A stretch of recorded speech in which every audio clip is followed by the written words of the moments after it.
Welcome to the PGP for Crypto podcast, where we have in-depth discussions on cryptocurrency policy and regulation. I'm Paul Brigner, head of U.S. policy and strategic advocacy at the Electric Coin Company. As always, this podcast is for educational purposes only and is not legal or financial advice. However, we are here to deepen our understanding of complex policy and regulatory issues and work towards the development of pretty good policy for the cryptocurrency world. I would first like to introduce my co-host, Josh Swihart. Up until quite recently, Josh was Senior Vice President at Electric Coin Company, overseeing a variety of functions, including ECC's policy and regulatory work. Josh spent 5.5 years at ECC after a distinguished career as a tech founder and executive.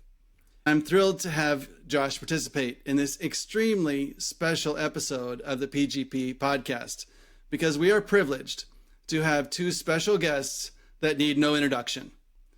Vitalik Buterin, co-creator of Ethereum, and Zooko Wilcox, founder of Electric Coin Company and one of the creators of the Zcash cryptocurrency. Vitalik and Zooko, as we commence this discussion, I would like to extend my heartfelt appreciation for your substantial contributions to the cryptocurrency industry. Your pioneering spirits and forward-thinking approaches have not only shaped our industry, but are also altering the global financial landscape. You stand as genuine heroes in my perspective, and I believe heroes like you deserve to always be honored and respected for your work. Thank you both for joining us today. Our discussion is going to be about a very recent development that has garnered quite a bit of attention in the cryptocurrency industry, especially among those who care about privacy and preventing the illicit use of cryptocurrencies. I am referring to the very recent announcement of privacy pools, as well as the associated academic paper that was co-authored by Vitalik, Amin Soleimani, and others. I would like to pass the mic to Josh to help tee up the discussion, but I want to note that for this discussion, we are assuming that all of our listeners are generally aware of industry and government concerns about illicit use of cryptocurrency, and specifically the U.S. Treasury Office of Foreign Asset Control Tornado Cash sanctions, the arrests and charges against the developers of Tornado Cash, and the Coin Center litigation against OFAC. Josh, let me pass to you to help kick off this fascinating discussion. Thanks, Paul. It's an honor to be on the podcast, and thank you for inviting me to participate. And it's an honor to be as well with you, Zooko and Vitalik. I've learned so much from both of you over the years. I remember the first time I met Vitalik was actually at ZCon Zero, and I asked Vitalik to do an interview and to give his thoughts on privacy at that time. That was about 5.5, 6 years ago, something like that. And when I asked him about privacy, why it was important, I'm going to read what he quoted, what he said, because I think it's beautiful. He said, it gives people the freedom to optimize for their own happiness instead of having to care about how they look to everyone else. And I remember something, Zooko, my first experience with you were interviewing me in Boulder, Colorado to come work at ECC. And you asked me about what kinds of things were most important to me and what I cared most about. And I said something about consent or choice or something like that. And you smiled. And I knew that it deeply resonated with you, that response. I didn't say privacy. And I think that was part of it. And I've always known you to be a champion of human freedom, and with an understanding that privacy is really just kind of a means to an end.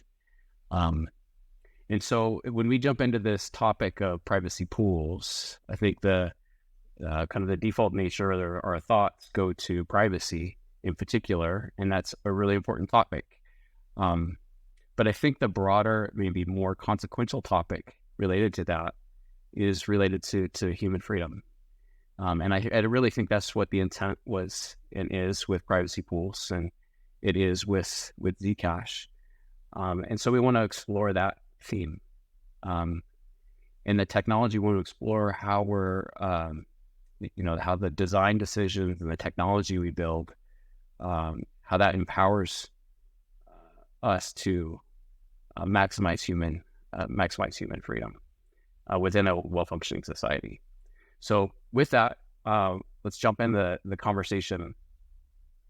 As Paul mentioned, on September 6th, you, Vitalik, and Main Solani, and Jacob, and Ilium, and Upchain Analysis, and some other academics released a paper.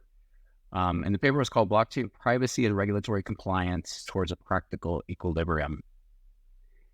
And it jumps in and it talks about how that might be achieved through a technical solution. So maybe can you begin by taking us through a summary of what the paper is about and what prompted you to write it?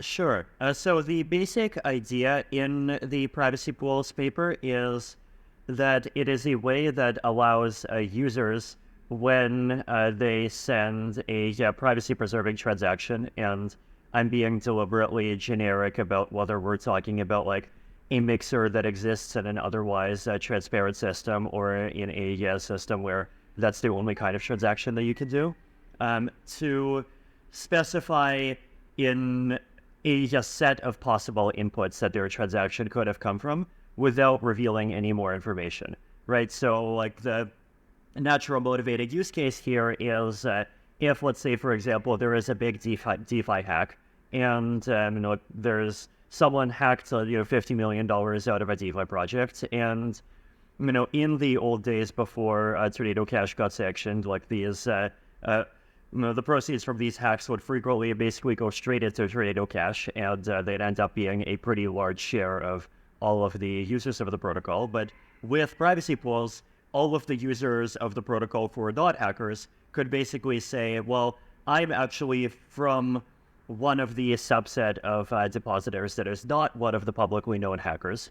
And they could just make that as an extra zero-knowledge proof. So they would, well, probably not them personally, but some other like actor, like could be a community list, could be could be a company, could be something else, would generate a list of like basically the transactions that are not connected to DeFi hackers. All the users would zero-knowledge prove that they're one of those. And so their anonymity set would still be pretty massive, right? Because it might be like instead of like $100 billion of activity, $50 billion of activity, but for most people that's still like basically practically as good. But hackers would not be able to do this, right? And so basically it would separate out the two types of users. Like you would have legitimate users that would be able to make one of these proofs, and hackers that would effectively be able to mix among each other.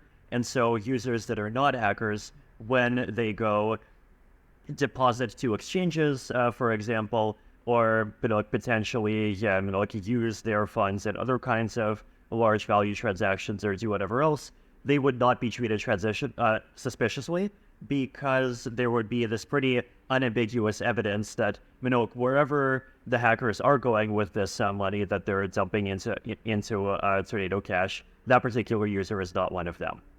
So that's basically what Privacy Pools does, and it's also deliberately vague about how these subsets get constructed, right? So like one of the possible examples is you're proving that you are like anyone who is not one of the publicly known DeFi hackers. You could have a much more restrictive version that basically says, well, to join the set, you have to zero-knowledge prove that you are a unique human that passes an anti-Sybil test, and you're putting up to, let's say, $10,000 a month into one of these systems, right? And then that would satisfy the goal of like having privacy for lower value amounts, but something else for higher value amounts. It could be a group of high trust people that's making a pool for themselves. Like the technical design kind of leaves open the the ideology of like how you're actually constructing these sets.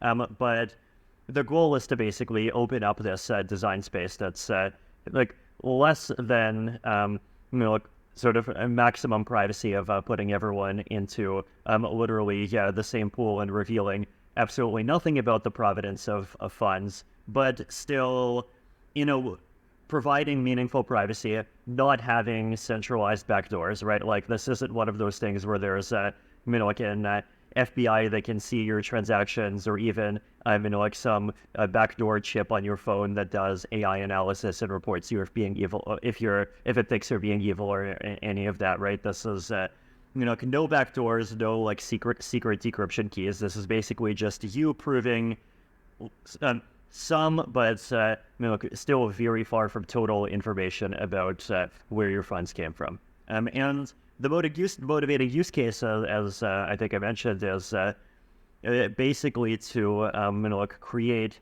privacy systems that still, at the same time, to create privacy systems where assets coming out of these systems, still get accepted by the wider economy, because the people receiving them can have at least some degree of confidence about what kinds of sources the money is coming from. And so effectively boycotting assets that come out of specific transactions is something that continues to become possible. But at the same time, privacy becomes real, and we really don't surrender on this very important I think red line for all of us, that privacy needs to be something that continues to be normal for all of us as we rapidly digitize our way into the cashless society and all of the stuff in the 21st century. That's a great summary. And so it is like a noble cause, right? To your point, in terms of what we're trying to accomplish. And Zooko, like you kind of sparking a little bit of some of this conversation back and forth with the two of you, you had put out a thread. I think initially you had posted, I've got a really hot, some expletive take on this, but you wanted to cool down and take some time, and did a couple days later and laid out a tweet thread with a few criticisms of the paper. And I think in response to that, Amin responded as well and saying is basically, and some of it, whether to you or to others, said if you don't like it, then don't use it. So maybe take us through, as a freedom maximalist, take us through your thoughts on, maybe the challenges of it and why you came out so strongly. Okay. Vitalik just said it was to open up the design space, something worse to the effect, to explore the design space of what is possible now that we have zero knowledge proofs and shielded pools put together. And that part I like. What I really don't like about the paper and the way it has been presented on the internet and used by others on the internet is as a contribution to the conversation about policy and cryptocurrencies. It was a big conversation that Paul Brigner here, I guess, is close to the center of in Washington, D.C. And as a contribution to that conversation, I really don't like it because it assumes without evidence that the U.S. government has the right and the authority to compel guilty until proven innocent behavior, like to compel proofs of innocence. And that's scary to me because I don't think that's true of the America that I live in, and I don't want it to be true of the America that I live in. But I think there are some people, notably a few factions within the U.S. government, who either think that's true or wish it were true. So I'm afraid that this paper gives them ammunition because from their perspective, technology is, I think, a bit of an arcane mystery, and Vitalik is the highest wizard in the land. And so I'm really concerned about just the implication that we cryptocurrency people are okay with the principle of guilty until proven innocent. That's why I was angry. That was why it was a fiery expletive take. Also, as like a product, I don't know if it's a product, but I'll use the word product to mean a thing that people could use, could adopt and rely on. I think it's premature. I really don't think it can deliver those things that it promises in the abstract. At least not without a lot more experimentation, iteration, learning. But as a technology idea, I really do like it for the reason you gave, that it shows how it's become possible to do different and much more nuanced things with regard to privacy versus disclosure than before. Does that answer your question, Josh?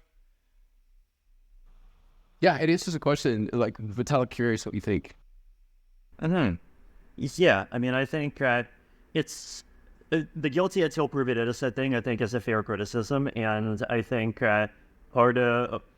one of the things that I might be willing to admit is like proof of innocence, the term, which is a term that was not used in that paper, but definitely was used by its various advocates in other contexts, is probably a bad meme. And, it definitely makes sense to not use that meme.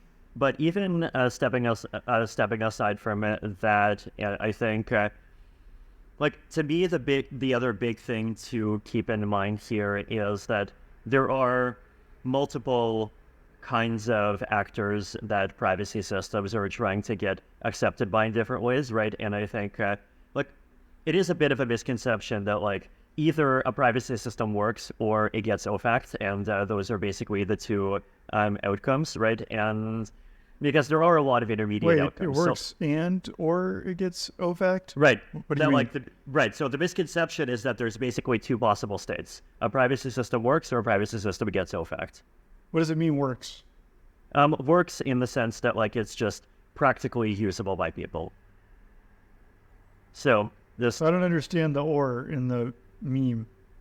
Sorry. Right. So sorry. So what I'm saying is that I sometimes get the feeling, right, that there is this misconception that the goal is the two goals are maximizing privacy and at the same time specifically minimizing the probability that your entire system gets banned by OFAC and possibly the developers get legally attacked and things like this, right? Okay. I think there's also intermediate fates that are valuable to avoid. And the biggest intermediate fate that's valuable to avoid is basically people getting annoyed at exchanges, right? This happens to people I know, for example, that they sent ETH to exchanges. That ETH came from Tornado Cash. These were non-US people, and so it was completely legal what they did. And this is not a criminal law or a civil law situation from their perspective at all. But at the same time, the exchange treats them suspiciously, right? The exchange basically, freezes the funds until they provide extra source of funds documentation. The exchange might put up other kinds of flags if they hasn't happened yet, but if they do it too much, it might even close their account, right? And the exchange itself is also doing its own really complicated kind of balancing of on the one hand their values, which a lot of the time are at least somewhat aligned with the crypto ethos. On the other hand, wanting to keep people as customers, and then on the third hand, obviously not wanting to get shut down or themselves massively annoyed by governments, right? And so it's not the words guilt and innocence to me are in this kind of criminal law, or possibly you could extend it to kind of civil law, or otherwise this kind of binary frame of basically either you get whacked really hard or you're fine, which is how criminal law works. And I mean, it's also even, I think, a fair approximation of how things being canceled on social media even work, right? And we do use words like guilt and innocence to talk about those, but if we start talking about these more medium level fates, then it's I don't think we have ever had a presumption of being treated with zero suspicion unless there's ironclad evidence, and that seems that doesn't really seem like a principle that these kinds of things work at, right? It's I don't follow this part either. Okay. We don't. Yeah. We're not right. We're not used to being treated with zero suspicion. Right. I mean, people get treated. Well, people get treated with various levels of suspicion, depending on different aspects of themselves. Really, you've never been like asked extra questions at the border by a TSA person? Probably, yeah. Right. I'm Yeah. white.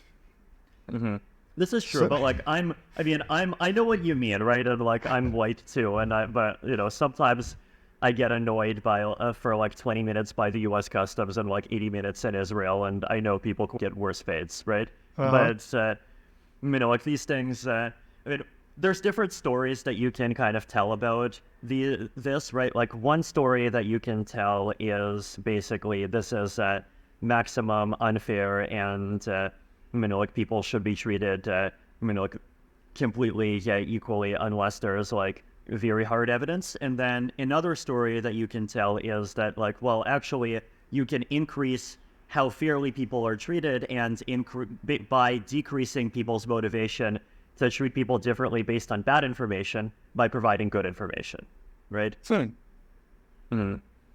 And I think in some ways, like this is the promise of, like the internet in a lot of ways, right? Like, you don't really see your, like your Uber driver's race before you, like you get meshed with them. But, like the system does rely on ratings.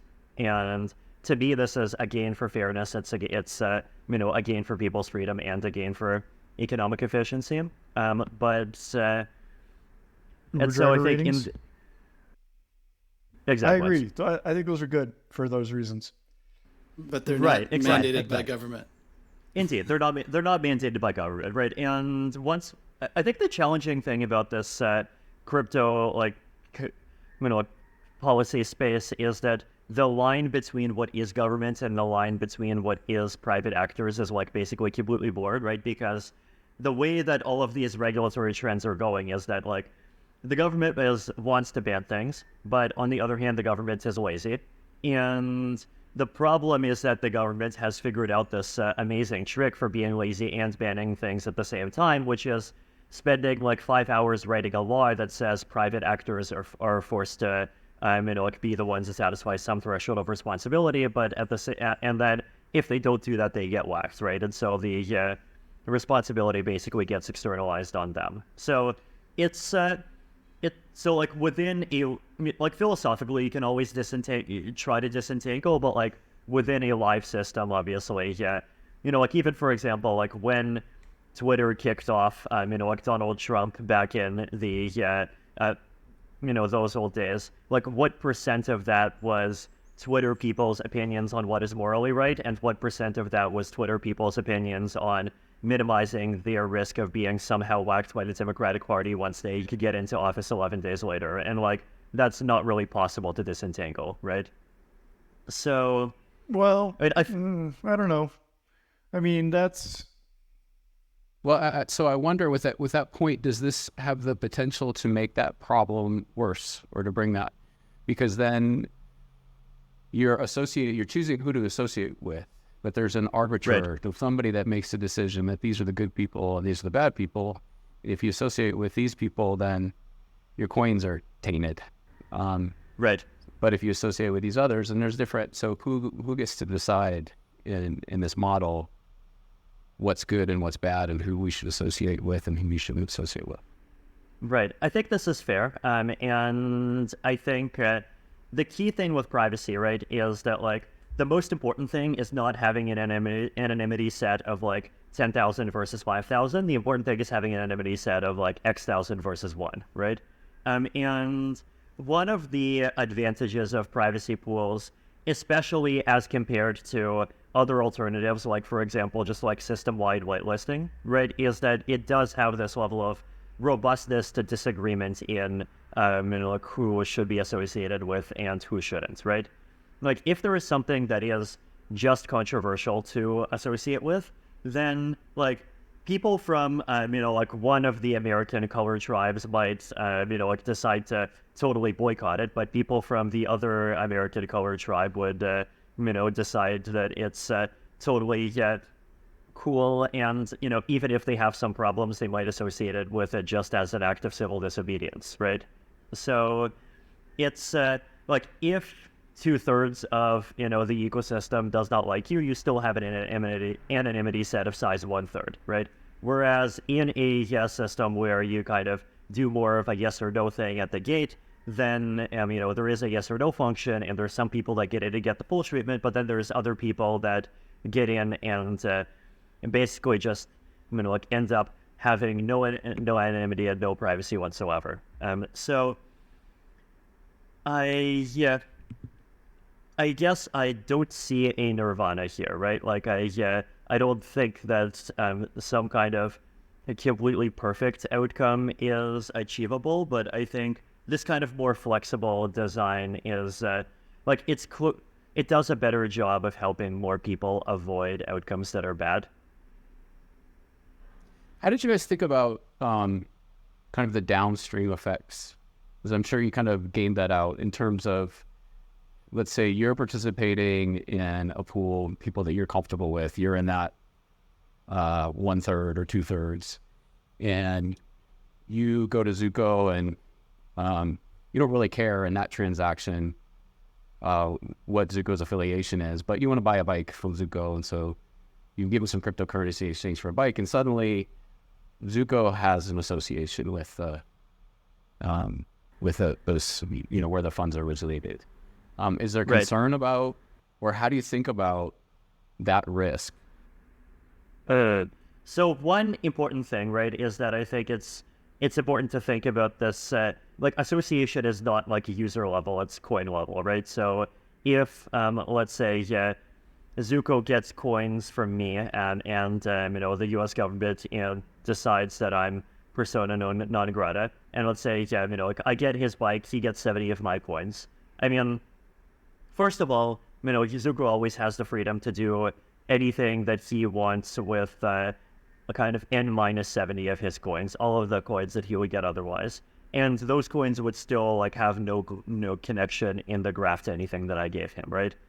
This is it's kind of standard philosophy of a UTXO model, which I think ironically, despite Ethereum kind of rebelling against UTXOs at the beginning, I think once privacy enters the picture, you do sort of go somewhat back in that direction. Was replacing UTXOs with balances your idea? It was, there were definitely specific bad outcomes of UTXOs that really motivated that choice. I wrote this Bitcoin wallet, and I remember having to write this pretty crazy code to deal with the case where you set the transaction, you need to pay fees, but then in order to pay the fees, you add one more UTXO, but then that increases the size of the transaction, and then you have to pay more fees and add more UTXOs, and in the worst case, it's a while loop. And I kind of got traumatized by some of those experiences, and I'm screw it, transactions are That's the kind of thing we're working on nowadays at ECC. We're making UTXO-based Zcash wallets, and so I know exactly where you're coming from on that. Anyway, sorry, I distracted you. I was just curious about this history question. Was it Vitalik's idea to replace UTXOs with balances? One of those big, impactful changes. It's fun to see all the downstream influences on all the other people that came after. But anyway, you were saying in the privacy context, UTXOs have some advantages, and you're giving the example of some of your money being tainted, but it doesn't rub off on the other bills in your wallet. Mm-hmm. Right. I'm confused about something about privacy pools. It's related to Josh's question and your answer. The way I saw it presented. So first of all, it was presented as a solution to OFAC, and that's what pisses me off. Are we allowed to say piss on this show? You can say anything you want, yes. And so that's why why I'm upset about it, is because of the policy discussion context and the developers being under criminal charges and all that. But the other thing was it was presented, unless I misunderstood, which is possible, it was presented in the context of a mixer which lives in a transparent world, and then a bunch of money comes in from transparent world and goes into the mixer and then goes back out to transparent world again. But when you introduced it, at the beginning of this discussion, you said you're deliberately being general as to what sort of privacy world it lives in. So one thing I don't understand is, if I can give you a proof in general, not just in the mixer world, because mixers are passe. Even Tornado Cash had already replaced mixers with a Zcash style shielded pool in alpha stage, as your paper mentions, before it got shut down, effectively, whatever. Before its users all fled in all directions, to be more precise. Anyway, so mixers are really like probably not relevant going forward. So in the more of the like Zcash style shielded pool world, you might say, okay, I want to enter into this contract. We're going to be part of a DAO or a club or something with this guy, but I want a proof that his contribution to our DAO doesn't come from a hack. And I have a list of the addresses of all the biggest known hackers. So I want a proof that the source of this transaction is not from any of the addresses on this list. So then I say to you, okay, well, send me this proof before you can donate and join our DAO. So by the way, this is a context which doesn't make me angry. I'm totally in favor of consensual. Like Josh said at the beginning, I'm a lot more about consent than about privacy per se. So this is the scenario that you brought up in your examples that I am okay with philosophically. But then you can imagine you say that to that guy. You got to prove that you're not donating to our club from any of these known hacker addresses. And he says, oh, okay, just a minute. And then he comes back and he says, okay, here's a proof that I'm donating from a different address. It's not any of those known addresses. And then you say, wait a minute, are you actually a hacker? And did you just make a new address and then move the donation over? And now you're donating from the new address. And now I want a proof that you're not 2 hops away from any hacker addresses. And he says, oh, okay, just a minute. Then he comes back again. So that's the first thing I'm confused about. And I have some vague intuitions. This is where I said privacy pools is sort of advertised as I see it. I think it is likely to be really appealing to OFAC. I don't actually know, because it actually, Tornado Cash had a disclosure tool that was a lot more disclosure than privacy pools offers. You could reveal your entire life history or your entire financial history if you wanted to OFAC if they asked. And they considered that totally inadequate and included the inadequacy of that in their criminal indictment against the authors. So I don't think privacy pools is likely to appeal to them, but I don't know. But my point, I'm sorry, I know I'm tangenting. What were you going to say? No, it's okay. I think the tangents are, I think, all valuable. So, I mean, I think I did kind of address both of those in different sections of the privacy pools paper. So maybe to address them a bit in reverse order, right? So the point of total disclosure being inadequate, I think the problem there is that that approach gets presented as you can give people disclosure in order to give OFAC more information about yourself, right? But the goal is to decrease the anonymity sets of criminals, and criminals are not going to use the tool themselves. And the fact that the tool is so punitive in terms of your, the Tornado Cash disclosure tool is so punitive in terms of your privacy, itself limits how many people are ever going to voluntarily use it, right? And so criminals are still going to get anonymity sets that are 90% as large as they otherwise would be. Now, the point of, do you remember in the privacy pools paper, I can try to even go to the specific section. It is, I think it's 5 point something, but let me get to this right now. I was too angry when I read that section to pay attention, so I'm glad you're teaching No problem. me. It is, it is section 3B. There's this nice little square. You have Alice, Bob, Carl, David, and Eve, and there are 5 deposits. And the point is that it isolates Eve despite Eve providing 0 information, right? Because Alice, Bob, Carl, and David all managed to dissociate themselves, right? So basically, if you want to reduce the anonymity sets of criminals, you're not going to do that by having the criminals themselves provide things, because they're not. You're going to do that by creating a tool which is much milder on the costs so that it imposes on legitimate users, and arguably even reduces those costs to below 0, in order to maximize the number of people who are actually willing to publish information that dissociating from Eve, right? So I think that's the difference, right? The Tornado Cash anonymity tool did not do a good job of encouraging a substantial number of people to use it, and so if you look at on that chart, even though it might have made a couple of people's rows, kind of isolate them to one person, it would probably not have like made any column isolate any people. So that's I think the difference between those two. And then in terms of this question of like, well, what if the hacker sends to one and then sends to another? I think there's two responses. There is a lazy but limiting response, and there is a kind of better and closer to theoretically optimal but more complicated response. And I think I had both of them in there, right? So the lazy response basically is, if you want your transactions to be private, then the money needs to have not been spent for 2 weeks, right? And so if there is, like some kind of event that the system wants to claim, or some, like association set provider wants to claim as a hack, they basically have 2 weeks to do it, right? And the idea would be that, like, as a user, like if you get $70 from me for a bike, then like the dollars you would spend first are not those $70. You would spend all of your other dollars first, right? And that's like it kind of solves that problem, but what it doesn't, basically, because what would happen is like the original hacker, they would get flagged within 2 weeks, and then if they try to do a 2-hop thing, then the whatever the intermediate hop kind of object is, it would not be able to exclude the hacker from its association set. And so that object would also not get added to association sets, right? And so Sorry, it would I'm confused. Right, okay. So the threat model basically is, right, you have a hacker. Okay. Right. And So- let's say Sorry? okay, so you have a hacker, right? And let's call the, UTXO object, whatever we call it, of the hack X, right? And let's say X is publicly known, right?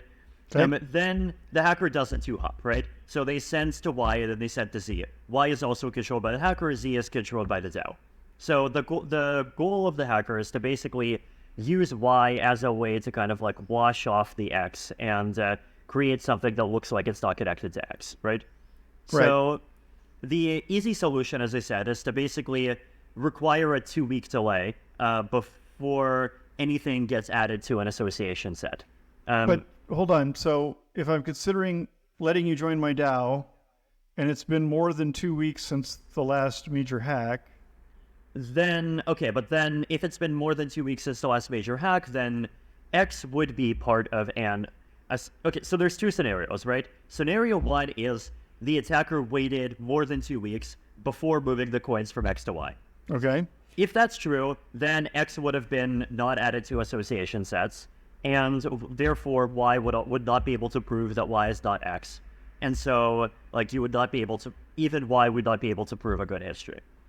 The second possibility is if the attacker moved the funds from X to Y, waiting less than 2 weeks. And maybe the attacker just does it instantly, right? Let's say the attacker, steals the money, and then the stolen funds are X, and then the attacker does like 1 hop or possibly just like 50 hops instantly.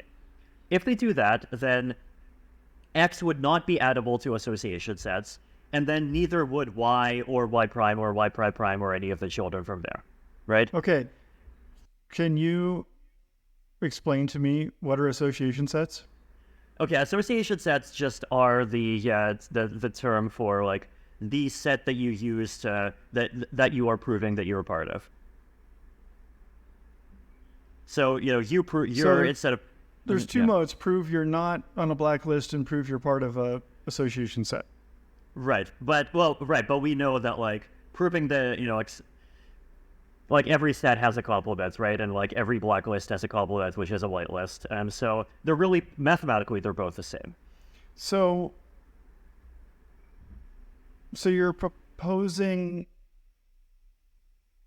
I want to join your DAO, and now you ask me to prove that my donation to your DAO is coming from a set of known not to be bad addresses that existed more than 2 weeks ago? Right, that formed from a set that is constructed by, like, basically, yes. Right, like, in order to be part of the set, yeah, you have to, like, you have to be known not to be bad, and, like, that UTXO needs to have existed for more than 2 weeks. But we don't have a list of all extant addresses that existed 2 weeks ago. We only have a list of known bad addresses. So Right. how do we? What we do is that, right, so in the, I guess like full privacy model, right, like every coin has what I call a coin ID and a nullifier, right, and the coin IDs are public, and the nullifiers get published when the coin is spent, and the two have like a secret link to each other. So we do have coin IDs, right? And the coin ID of a thing is known when it gets created. Oh, I was thinking about addresses. You invented addresses instead of, or accounts instead of UTXOs. I invented the word nullifier instead of the word that used to be used for that before. So if we're talking about coin IDs, then you have a set of all possible things that are not included in the blacklist. Exactly. Like the set of all coin IDs is basically the set of all coins that have ever been of all transaction receiving event, like coin receiving events that have ever happened, right? So that's the universal set you can start with. Okay, so I could say you can only join my DAO if you can prove that the coins you use to donate to our club existed more than 2 weeks ago and weren't part of the bad set at that time. Right. That's the what I call the kind of easier but kind of more limiting solution, because obviously it creates capital inefficiency, right? The kind of closer to theoretical optimal solution is basically that, like, if I give you 70 coins for a bike, then and I want to give those coins immediately after receiving them, then like I would just give you the kind of the proof of like which specific object that transfer comes from, and that gives you enough information to be able to like actually either make the proof yourself once 2 weeks pass, or pass that information forward to someone else if you personally also wants to like immediately use those coins to go buy a coffee. Okay, thanks for explaining to me.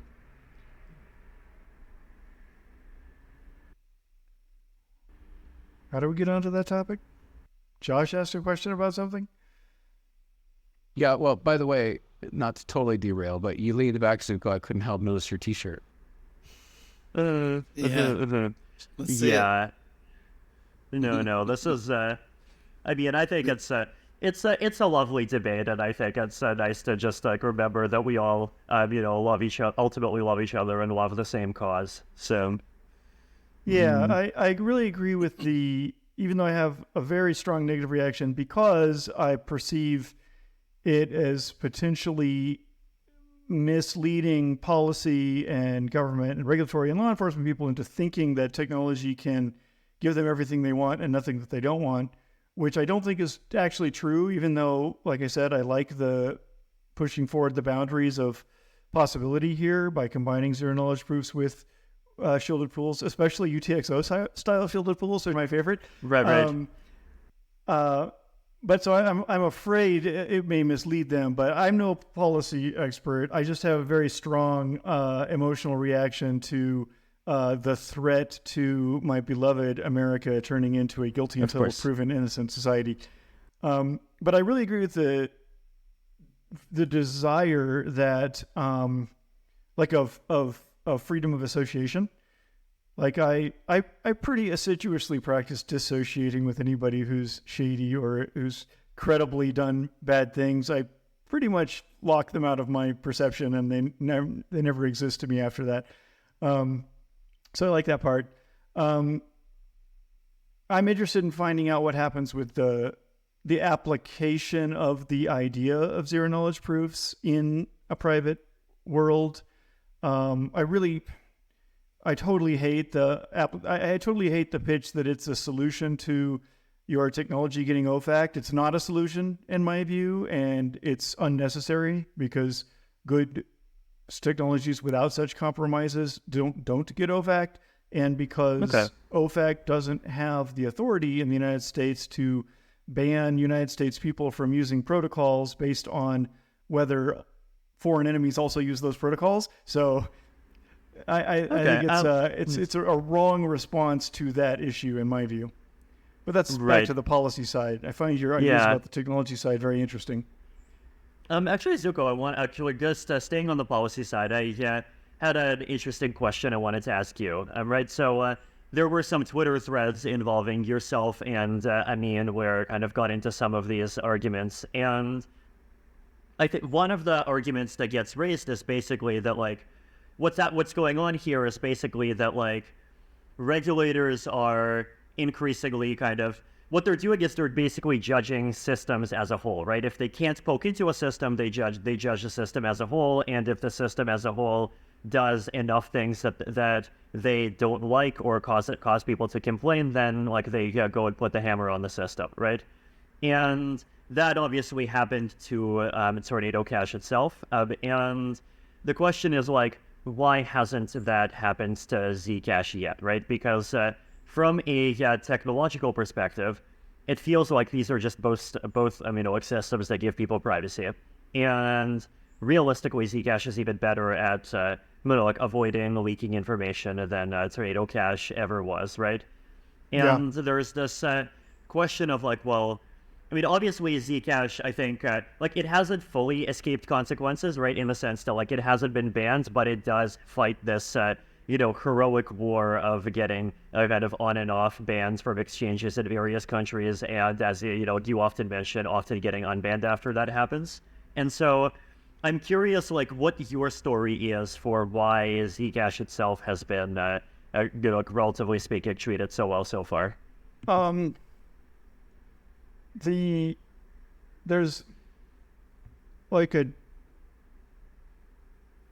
There's an important principle in my mind, and then there's the how did the dice fall this time, which is actually probably a very important factor that we can't overlook.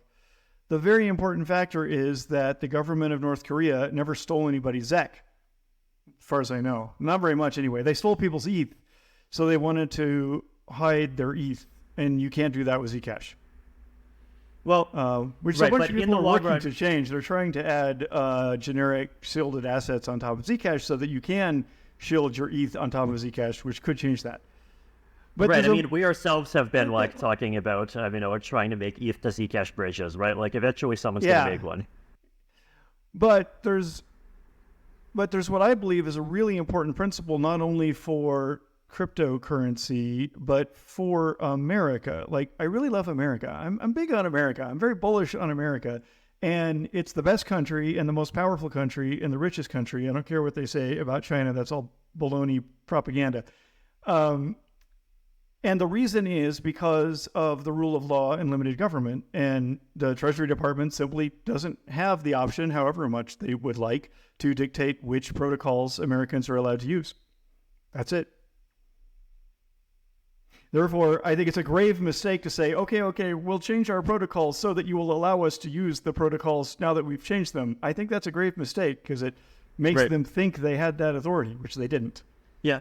I guess, do you agree that eventually a day will come when infrastructure is good enough that it allows Ethereum and Bitcoin and Tron people to use Zcash to anonymize their coins, and some baddies will, and OFAC will get angry, and whether or not they will succeed or fail in the courts, they will try?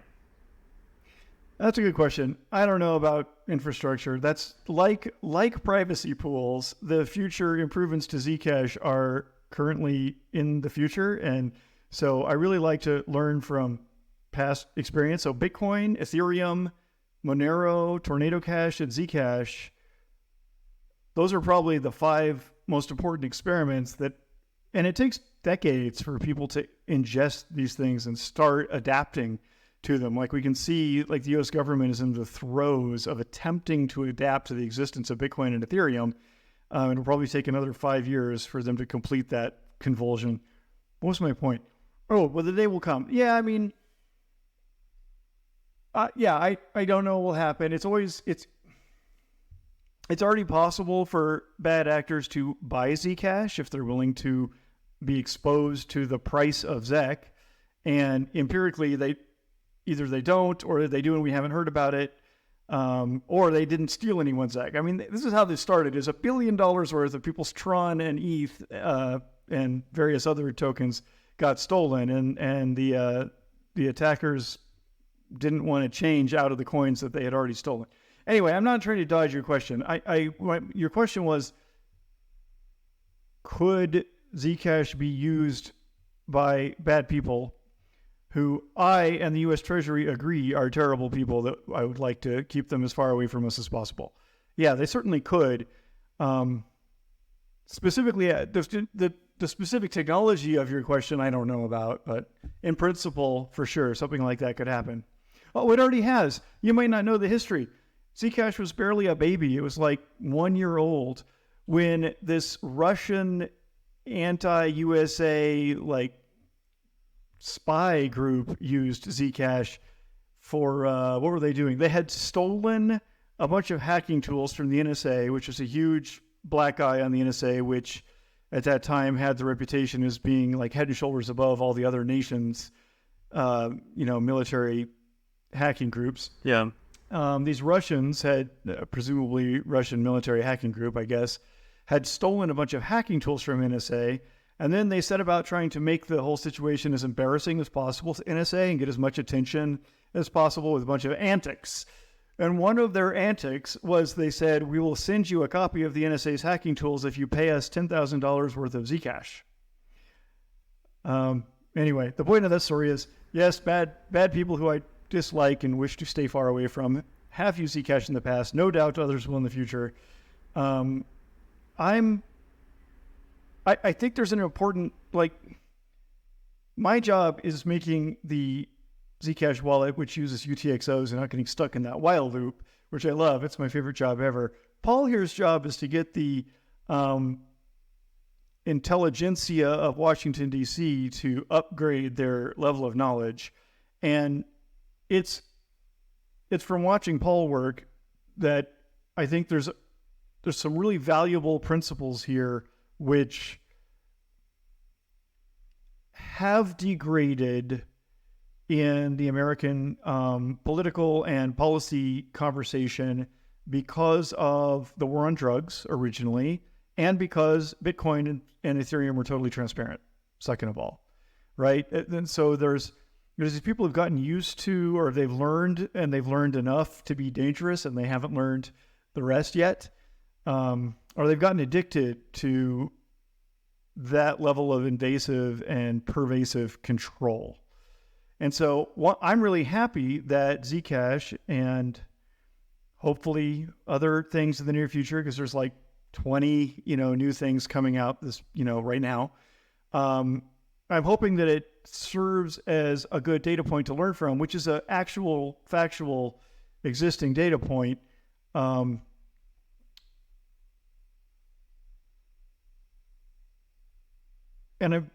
I'm very set, it makes me feel good, and I sleep well at night, that the lessons, if you want to draw lessons from Zcash, you can hate it or you can love it or whatever, but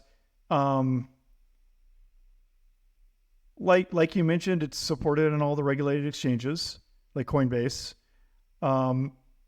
There's no detectable levels of evil terrorists using it, even though it has far more users than Tornado Cash ever had, as far as I can tell. Right. And I think this is really useful for teaching policymakers things, because I'm very wary of hypotheticals and vaporware as teaching people the wrong things, right? And I think it's very useful to be able to say to people look, this exists. It has existed for a long time. It's got lots of users who are using it for all these totally normal purposes. Anyway, I don't know how I got onto that topic. But to that point, we spent at ECC a considerable amount of time and energy meeting with regulators around the world.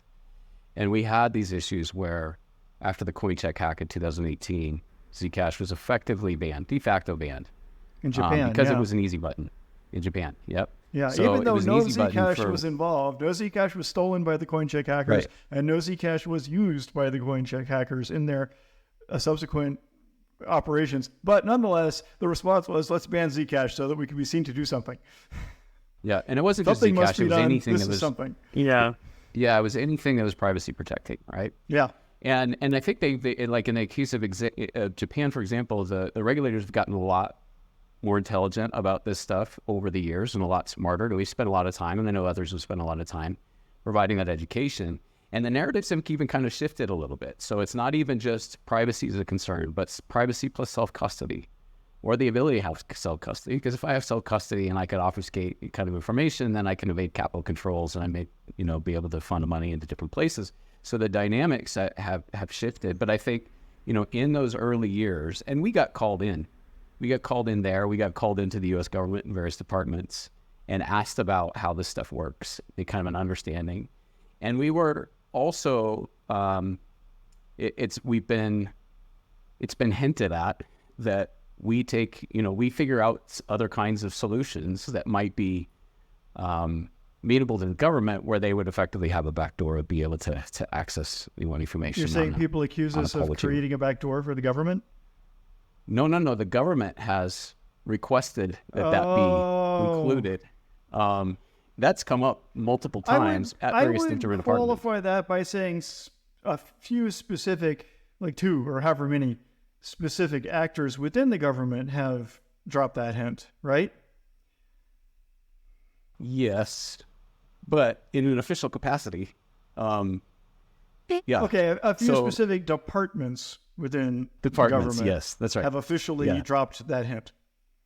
But it's like a non-starter for like to your, you're talking about Paul's work, on Hill and with folks working on policy. Like it's a non-starter for a huge chunk of, of our political folks in DC who are working on policies, who want access to things like, a digital cash. They want access to, they don't, and they kick against anything that would allow themselves or regulators within the U.S., this country that we love, to have that kind of access. So it's not a one-dimensional, this is what the government thinks. It's a very nuanced kind of conversation. Yeah, so what you're saying is that there are other, can I clarify? Because I'm just make sure I understand what you're saying, Josh. You're saying there's other actors like senators or congressmen or other departments or someone who basically have opposite strategy or opposite values or opposite desired policy here. Is that what you're saying? Yep. Or did I totally misunderstand again? Nope, that's totally what I'm saying. That reminds me of something that I don't know. Vitalik probably doesn't know this story. A zillion years ago, you had to get a bit license if you wanted any New York exchanges or exchanges that had New York customers or whatever. Yeah. And so we flew to New York several times and gave like lectures and tutorials to the New York Department of Financial Services, because they're the people who add coins to the bit license whitelist. And we explained all about like cryptography and encryption and all this stuff, right? And then they called us back for another meeting, and we were a little confused because there were no further questions. Like, we'd already explained everything. So we were like, why are we going back? Okay, let's go back. So we all flew to New York again.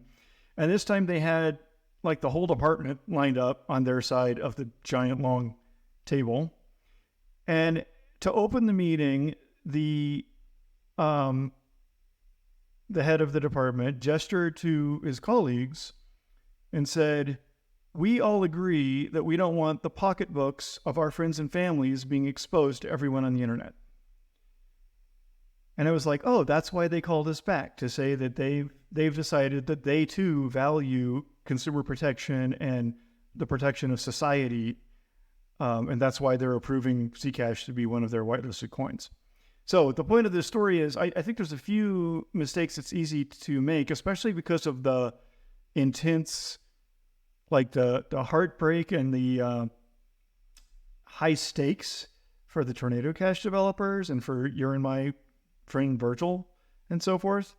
I think there's some easy mistakes to make that just like I think regulators are easily confused by all the things they don't know and easily played by someone who tells them, I'll sell you a new technology that does everything you want. I think likewise, we cryptocurrency people are easily sort of overgeneralized by all the things we don't know and say, oh, the government is definitely going to ban privacy because it can't tolerate privacy. When in fact, that's a very complicated, nuanced thing in my experience.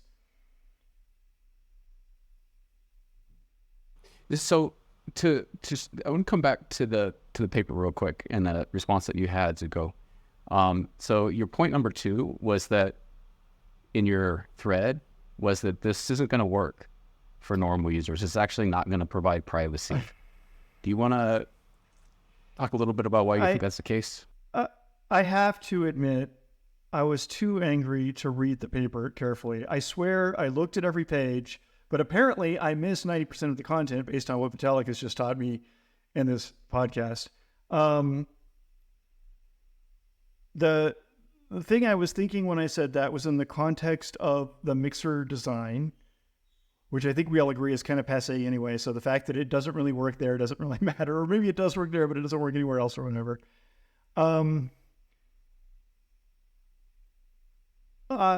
Based on what I now know,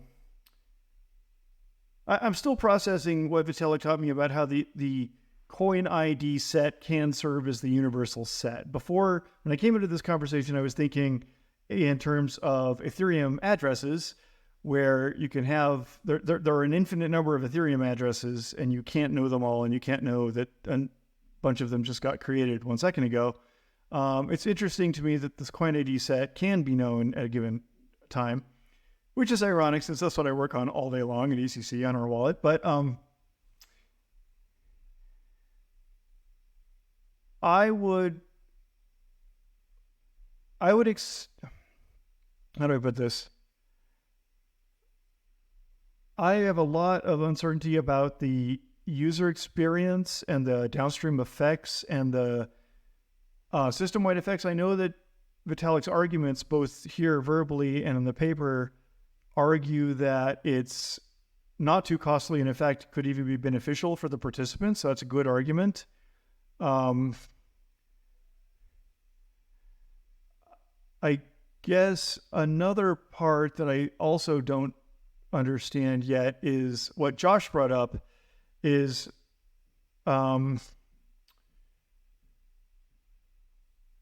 Quig, what's a country that has pride and independence and yet is not an enemy of the United States? Singapore, maybe? Where Vitalik is right now? If you're the government of Singapore... India. India, that's a great one. Yeah, if you're a citizen of India, one of Josh's favorite countries,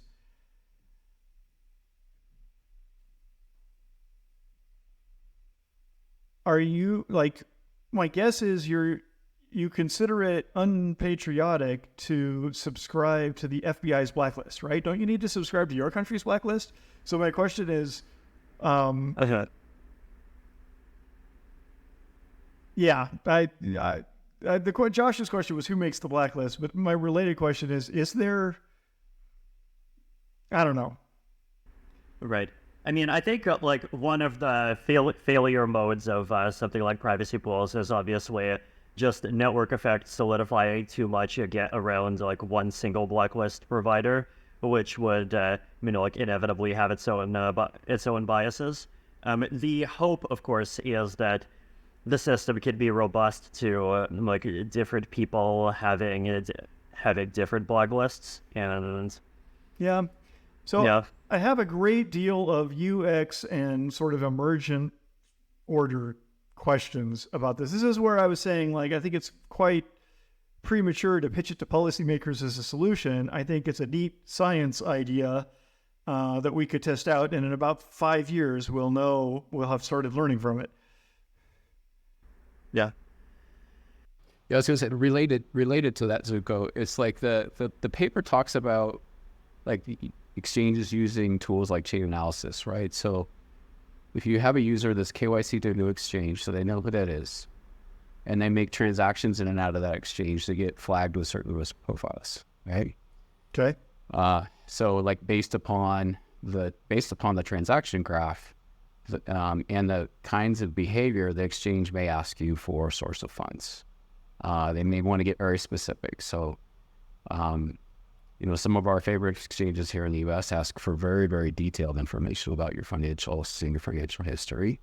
In certain including cases, we know off-chain that information, right? off-chain Potentially relevant information, to our science ideas. I mean, not cryptocurrency information, right? They're like, where did you get the wealth which you later converted into this cryptocurrency? Right. So how does that translate to an individual? So I understand as a company you have compliance, you gotta fit within a certain regulatory regime, but how do I? It seems like a tremendous amount of mental friction to kind of figure out what my personal risk profile is, based upon prior transaction histories and where this stuff may have been and where it's going. So I may have you have a chain analysis in the middle who can say, okay, this one is should be flagged as highly risky, and this one is less risky, and this one is less risky, based upon a series of behaviors. But how do I think about that as an individual? What do you think that looks like in terms of the UX in the future? Yeah, so there's two types of UX, right? There's the UX of choosing association sets, and then there's the UX of accepting coins, right? So when you're choosing association sets, I think, we can agree that this is something that should just be automated, right? And you subscribe to a provider in the same way that you, subscribe to a token list when you're exchanging Uniswap. Can I pause you there? Sure. I think it's a good idea. I think that the token lists are a good model, which is an empirical thing that we've already learned from for a few years now. What does it mean? Okay, I know what it means if you're subscribing to OFAC, right? You're saying we have a policy that you have to prove that you're not related in a certain way to the OFAC SDN list for you to deposit to our exchange. Right. Mm-hmm. And I can imagine other people or organizations having the same policy. Mm-hmm. What does it mean? What does it mean to have a token list, which is a user association set list? I guess it means with sufficient likelihood. These so are I could all give the you coins I could give you an explicit construction, right? So let's say let's forget about the chain analysis and look and try a nice fluffy community example, right? So there already is something that MetaMask, I think, ran for a long time. I'm not sure if they still run. I think they might be in the process of changing into a different format or something, where they just maintain a list of addresses. After all, Ethereum in its current form does use addresses. Or it might even be a list of transaction hashes, or one of the two, that are connected to scams or frauds in some way, right? So MetaMask does this. Etherscan also does this, right? So when my Twitter got hacked a few days ago, the money got sent to an address, and that address already, literally within hours, just got flagged as by Etherscan as fake _ phishing, and then some number, right? And so you could make an association set, you could literally run a script to auto-generate it, which just is every address except addresses that have a fake phishing label by Etherscan, or that have that same label according to MetaMask's list of suspicious addresses. And you could also make it so that this script runs with, let's say, a 1 week delay. Right.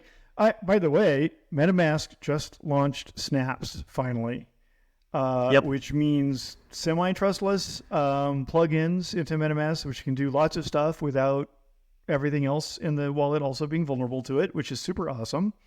Thanks to the object capability access control theory from Marcus Miller and Agoric. And Dan Finley from MetaMask posted saying, if you're only going to do one thing with the brand new Snaps architecture, it would be pick your favorite, most trusted provider of this sort of threat intelligence plugin, which will automatically warn you if you're ever interacting with anything on their blacklists. So I think that's a great example. Okay. Yeah. So back, just popping the conversation stack a bit back to the UX question, right? So the first side of UX is how users choose where they're getting their association sets, right? And it's pretty easy to just have some intermediary, could be a MetaMask or Infura or whoever, just run a script that says add everything after 7 days, unless it gets flagged as fake _ phishing something by Etherscan, right? So that's that's just one example of a construction that can be done. And users would have a list similar to a list from the list that Uniswap, token list that Uniswap has, and they just go and pick it, right? So I feel like that side is somewhat easier. The set that is somewhat harder is like, you get coins, and are you happy with those coins? And in that case, it's I mean, Right, isn't the interface that MetaMask warns you? Right. I guess you receive the coins and then MetaMask warns you that you just got tainted coins, and unfortunately cannot warn you in advance, right? Right, exactly. I mean, obviously, yeah, you know, like if we did fancy stuff and we had like two-way communication flows where it's like step 1 sender does a thing, step 2 receiver does a thing, step 3 sender does a thing, then like you could fix that problem. But Yeah.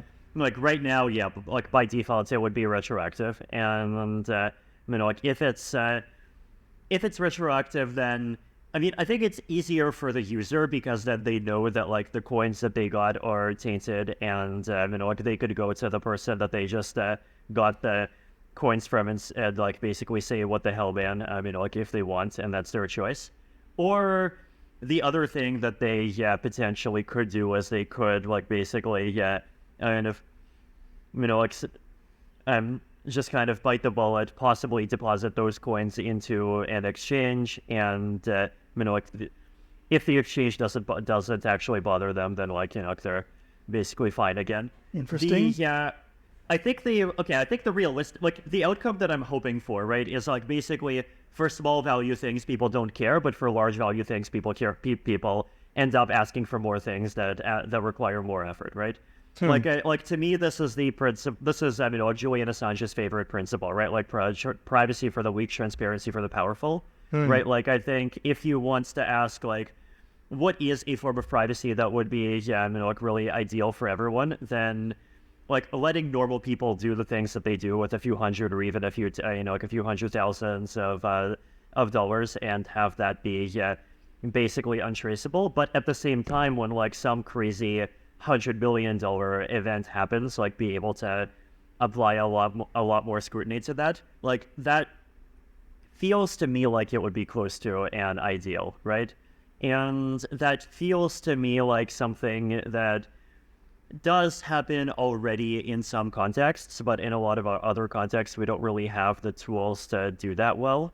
And I think part of the goal would be trying to create more of the tools to do that well. And so the goal there would be that, like, if you're getting $70 from a bike, then, like, honestly, I think as a society, we should be willing to just say, if you get $70 for a bike from a hacker, then, like, whatever. The hacker was able to cash out those $70 and they're able to get a bike, right? Like, nobody's worried about North Korea getting bikes. They're worried about North Korea getting nukes. So that's, like, but you know, like, obviously, yeah, you know, like, these are my hopes, and you know, like, the equilibrium on all of these systems, including, of course, you know, like, the equilibrium of like basically saying, you know, you're either you're using a privacy system or you're using a backdoor system, could go in all kinds of directions that I totally acknowledge that this is really unpredictable.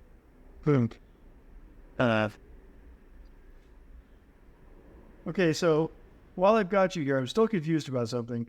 Is one UX equilibrium that all coins, you can't safely spend any coin within 7 days because you need to give time for a potential recipient to know that if you were a hacker, you would have been blacklisted.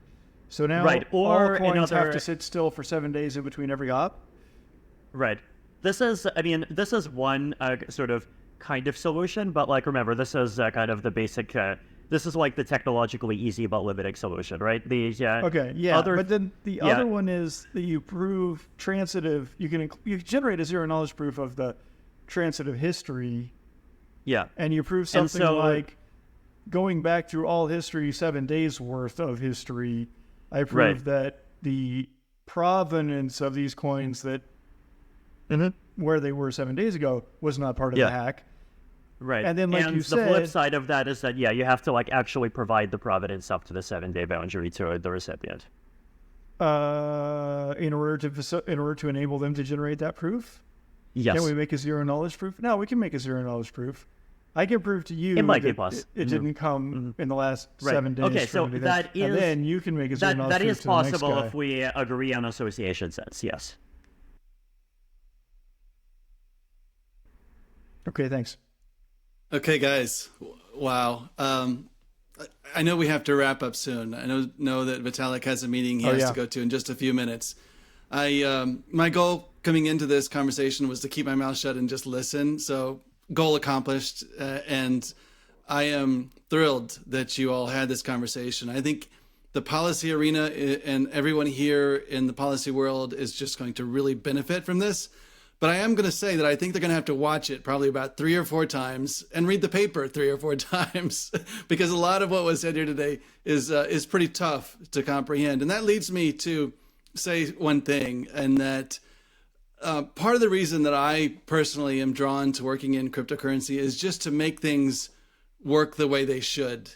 And a lot of what was discussed today was, well, is it just a conclusion that you will be OFAC'd eventually? Is this something that's coming? Well, I think that's just not the result that should be happening in the first place. I think a lot of what was talked about with guilty until proven innocent is really clear there. And that is part of a financial surveillance ecosystem that has been created since 1970, but really started to kick off since the 90s. And for everyone who watches this podcast, I would strongly recommend that you tune in to the most recent Bankless episode with Michael Mosier and Seth Hartline. It was outstanding to talk about how things have changed so much over time.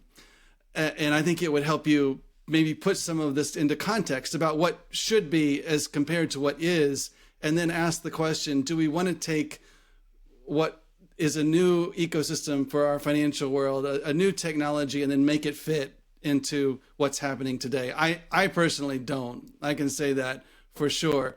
And another thing that really I have to mention is that concerns me is I think one of the things we have witnessed in the policy world is the power of network effects. And they've proven to be almost overwhelming. And we see that in big tech.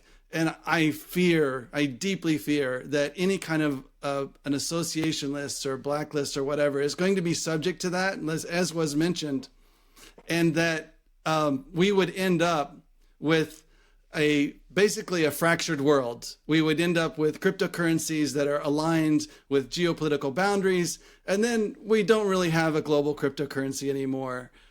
So I'm terrified of that. But I'm not saying it's necessarily a bad idea. I've got more to learn, and I'm gonna watch this podcast myself at least 3 more times. Yeah. No, thanks so much for that conclusion, Paul. I think if I had to make my own conclusion, I'd say, remember that both myself and Amin, do not have the privilege of hailing from such amazing lands that have wonderful things like the First and Fourth Amendment. I hail from Russia, and he hails from Iran, and these are both countries that mistreat their own people, and in the first case are definitely being very brutal toward foreigners, even more so, right? And I remember a few months ago I was asked the question, what is your biggest fear for how censorship-resistant, freedom-preserving technology could become a net negative for the world? And that's something that's hard for me to believe, right? And that's I definitely emotionally kind of resist that possibility. But I ask myself, if I was told by a magic genie that is what would happen, how would I expect that would have happened? And my answer basically is that my worst fear for this technology is that it ends up only being half censorship resistant, in the sense that states that are actually very authoritarian and dark are successfully able to prevent the people from using it internally, but at the same time they use it to take advantage of the free world's openness, and basically are able to keep sucking resources from and benefiting from the free world, while at the same time kind of undermining it and destroying and invading parts of it. So this is definitely privacy and freedom are very concrete and personal issues for myself and like both. And, like he's talked a lot about, wanting to protect Iranians and at the same time, like obviously, like not wanting to empower the governments to do all kinds of crazy things. And, like I obviously want to, like protect or, like ordinary Russian people from the governments, but at the same time, like not enable the, various, like Kremlin-related organizations to be able to, like have billion-dollar economic connections with the free world to just keep enabling their, like internal and external brutality. So the ideal of, transparent privacy for the weak and transparency for the powerful, or at least creating tools that give people the ability to essentially coordinate and even boycott some powerful actors, but while at the same time maintaining a very hard line that we're not doing backdoors, we're not giving up privacy, and that we are keeping making sure that as we digitize these values that we've had for thousands of years, our values that we continue to have is something that I think is really like dear to all of us. And like I absolutely do not endorse regulators like coming to a conclusion a week from now that privacy pools is the future, right? I think these are ideas that need to be tested, within the Ethereum ecosystem, and that will be tested within the Ethereum ecosystem over the next couple of years. And I fully expect, Zcash to kind of be allergic to these things, and I think we'll see, like how the experiments, like play out over the next couple of years, and we'll, I think, gain a lot of information on Lauren, and that's another thing that I hope to see. That is a fantastic way to wrap this up, Vitalik. Thank you so much, Vitalik. Zooko, Josh, Vitalik, I sincerely appreciate all of your time. This has been fantastic. I think this is going to be a critical podcast for everyone who cares about privacy to listen to, and hopefully they will all walk away having learned a lot, and we will all work together to develop pretty good policy for the cryptocurrency world. Thanks for joining. Thank you. Vulcan Beast.